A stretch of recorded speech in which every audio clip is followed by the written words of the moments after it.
then finally, a woman who came into court looking for an order for protection because she had found her husband's journal that detailed his plans and preparations to kill her and her children. That's just 3 of hundreds of thousands of cases where people have to come to the court for help at critical times in their lives every year.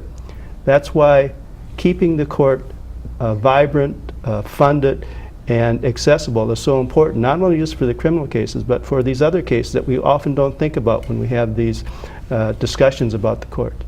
And to keep court personnel and the judges not overworked to the point of really sometimes breakdowns, which I know have happened in some cases. And I know that your people are stretched very thin, your administrative people. What's the answer, Carolyn? Well, Judge Lynch was talking earlier about centralizing the work that we do, and the centralization is actually a statewide centralization plan.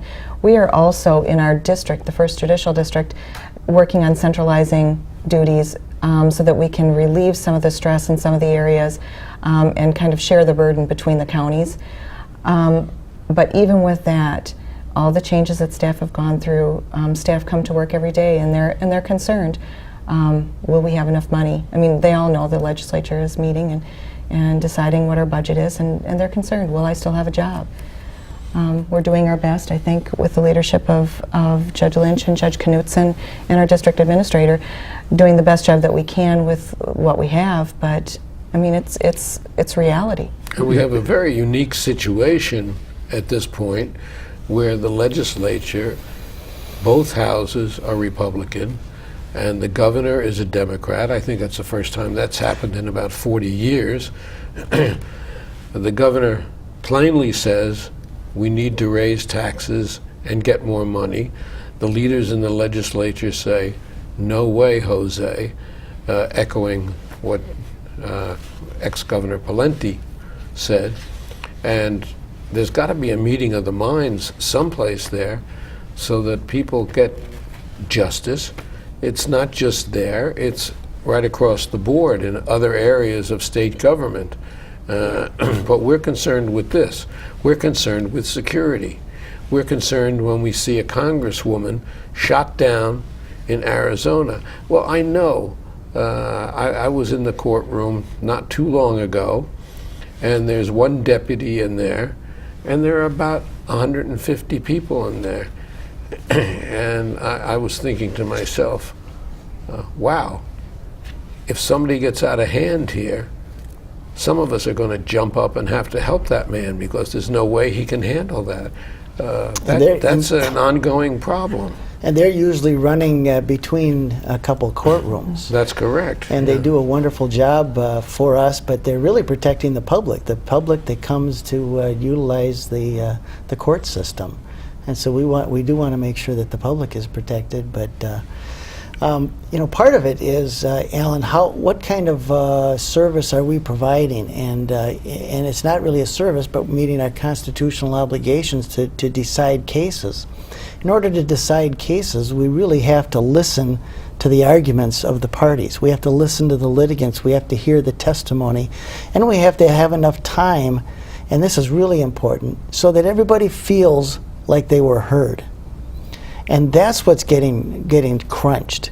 When we have calendars of 40 cases on, and they're all criminal cases, they have to be decided, and people are being sentenced, the judge really has to take some time and listen to people.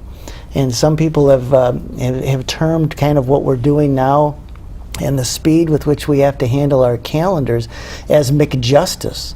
It's almost a drive-through justice system because we don't have as much time. But I'll tell you how important it is that we listen, because that's where people's perceptions come from, whether or not they've been listened to. And there's so many times we can rule against somebody, but if they feel and they have the perception that we've listened to them and heard them out, they feel like the justice system is working for them. And as I said, this was a large courtroom with a lot of people. There's basically no security. You walk in, you don't, I know in some counties you have to go through an electrometer. You don't in our courts. It's a shame to think that it will ever come to that in our society, but the other side of the coin is that there are just a lot of unstable people running around with weapons. We have that to contend with. And when you talk about cases, and certainly Judge Lynch will substantiate that, it's not just the case. In many times there are motions to be decided, whether it's criminal or civil. Somebody has to read those papers, write a decision. That's more time that ultimately is the judge's time. Do your judges have law secretaries? We have what would be called law clerks or staff attorneys that will help judges with the work that they have to do in research, providing preliminary drafts of orders, and talking to people, because judges can't talk directly to people involved in the litigation without all of the parties being present. So if somebody has to call the judge for some reason, it's usually through the law clerk, so that there's not that direct ex parte communication with the judge. But there's not one for every judge. well, right now in Dakota County, in the 1st District, most judges have a staff attorney or a law clerk. That's not the Good. case all through the state. There's 10 different districts in the state of Minnesota. We're the 1st District, and there's 9 other.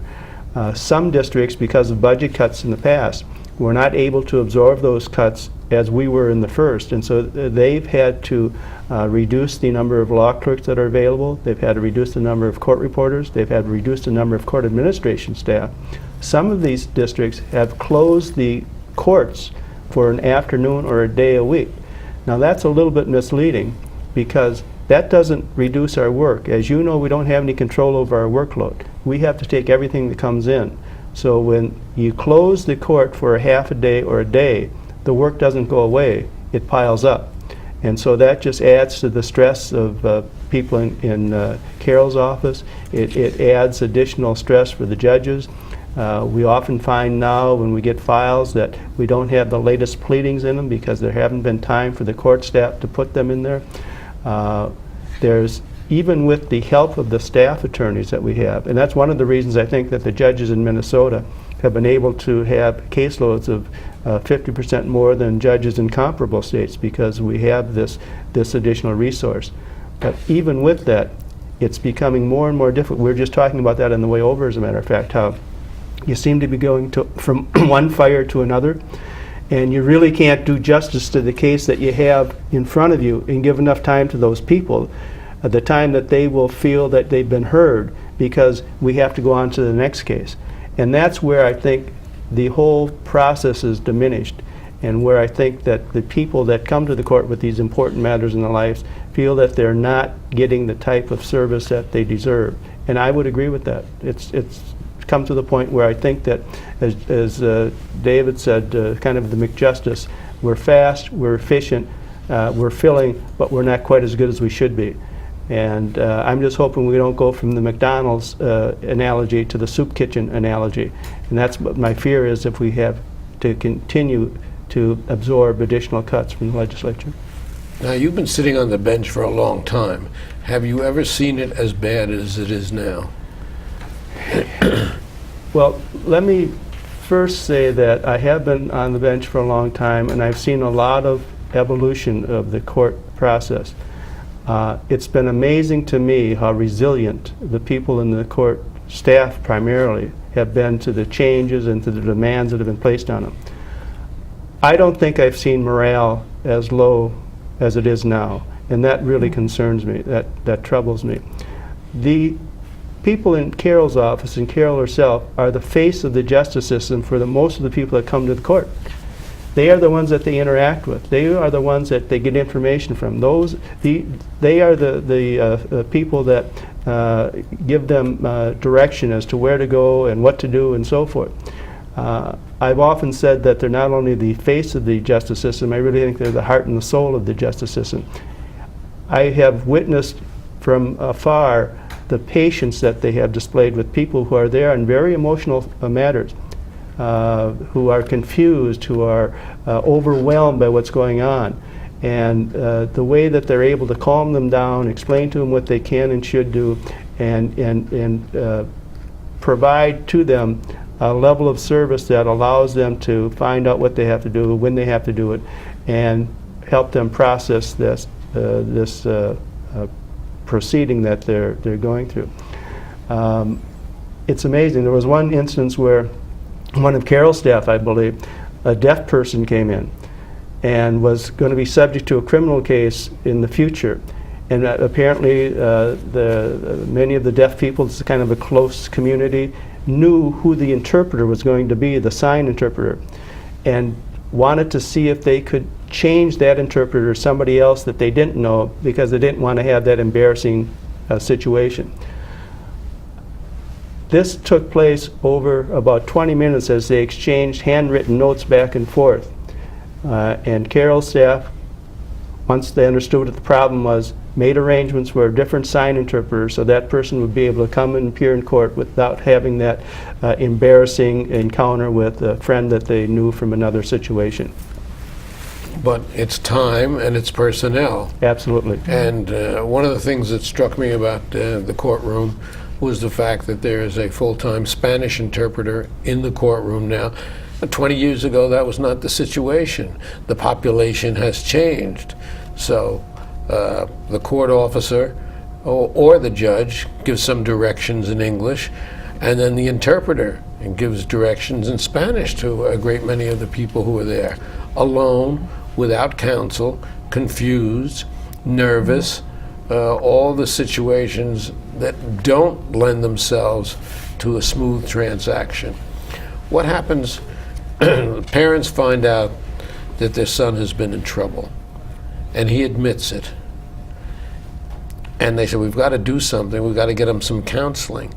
Now, there was a time when we had programs in Dakota County. Do those programs still exist, or have they been cut along with the budgets?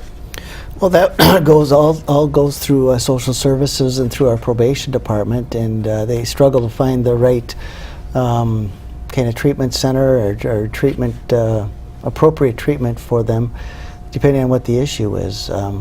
Judge Lynch is in the juvenile court rotation, and so he would know more about the juvenile level, but it's always a struggle and for the counties to continue to fund those programs, and those would be county obligations. And we always had some innovative programs in that regard. I know we had the sheriff in here talking about some of the things that he does, and of course I've had two chief judges in here talking about the budgetary needs and how they're not being met, and now I see Judge Gildea is carrying on that same mantra from the top all the way down. But you mentioned social workers who are overworked and probation people who are overworked, and all of this does not lend itself to a pretty picture. The last time I looked, Alan, 1 out of every 17 people in Dakota County over the age of 10 is on probation. So that means that, and not all of them have a probation officer assigned to them. A lot of them report to probation service centers and so forth. But that kind of gives you the magnitude of what's involved with the courts and the related justice system partners, corrections, public defenders, social services are all involved in this. The criminal prosecutors are even being cut now. The Dakota County Attorney's Office has lost a lot of positions because of the budget issues. They've had to restructure their staff. This is, I think, system-wide pain that's being felt by everyone involved in the justice system. And it has consequences. I think people don't realize the importance of the court system, not only for those who have to come in and use it, but for those who are just general members of the community who, because of the way the court promotes public safety, social order, economic stability, all of these things are important and would be, I think, diminished if the court wasn't able to provide the level of service that we have in the past. And so there's a concern that it'll not just affect the people that need the court for immediate services because of some crisis in their lives, but there'll be ripple effects. If a person, for instance, a small business, this is one of David's examples that he uses often, if a small business person can't collect an outstanding debt, and that means that they can't continue to operate their business, that's an economic fatality because of the inability to have access to the courts.